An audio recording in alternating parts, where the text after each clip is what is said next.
to do this project so that we could see each other's faces and hear our voices, which I think is something that I've kind of missed from taking this course.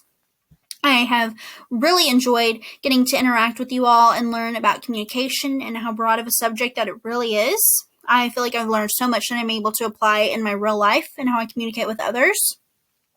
For this project, I chose to focus on Chapter 4 of Interplay, which is perception/perceiving others. Perception can be defined as the process of forming impressions of others. This includes interpreting others' nonverbal behaviors, creating meaning from others' actions, and forming judgments about others' personalities. The first thing that Interplay discusses about perception and perceiving others is the perception process. Now, the first step to the perception process is that our realities are constructed. Interplay actually states that we create our reality with others through communication. Now, I found this to be very believable because I feel like every perception, opinion, or thought that I may have comes from my communication and involvement with others. Interplay also states that there are 2 levels of reality that we all exhibit, and those are first-order realities and second-order realities. Both are big vocab words in the text, and first-order realities are described as physical, observable qualities of a thing or situation, while second-order realities are described as our attaching meaning to first-order things or situations. I personally thought it was very interesting when I read in Interplay that second-order realities don't reside in objects or events, but rather in our minds. I had never considered before how each of us really engender our own perceptions on absolutely everything and every person that we encounter. Now, there are 4 steps in the perception process, and those are selection, organization, interpretation, and negotiation. We all attend to each of these steps as we go about performing our perceptions on things. We just subconsciously do it.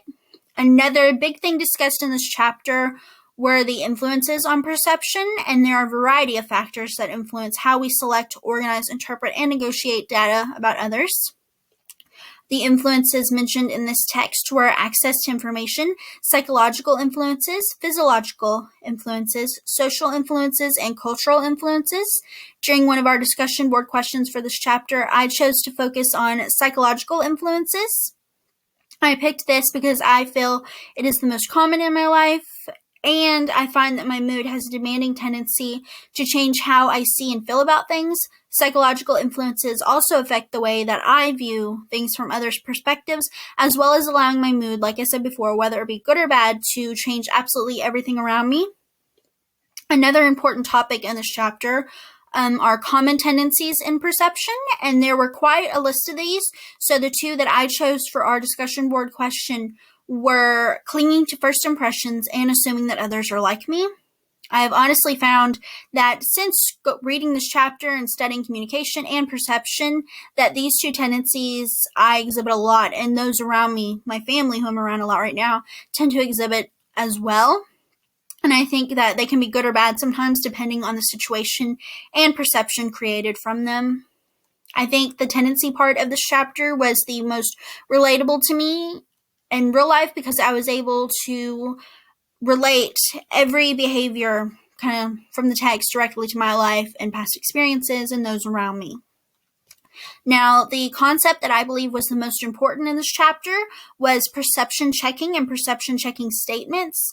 This is also a vocab word in the text, and it is described as provides a better way to review your assumptions and to review your interpretations.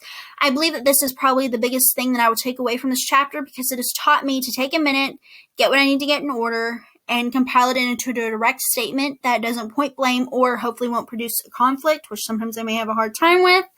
I think my favorite part of this chapter was watching the video on Malcolm Gladwell and hearing his definition of the priming concept. I found it to be very interesting because I see priming now as some type of a mind game that we can kind of use to get people to believe or maybe perceive what we would like them to. I would definitely say that this unit and all of the units really in this course have made me a better communicator because now I'm able to utilize perception checking and many other things that we have learned that will help me manage my perceptions and possibly help others construct those around me, their perceptions.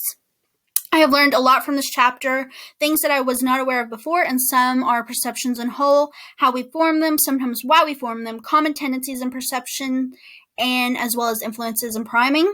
Once again, I've really enjoyed this chapter, and if I don't get the chance to say it before we end, Merry Christmas and Happy New Year to everyone. I'll see you later. Bye.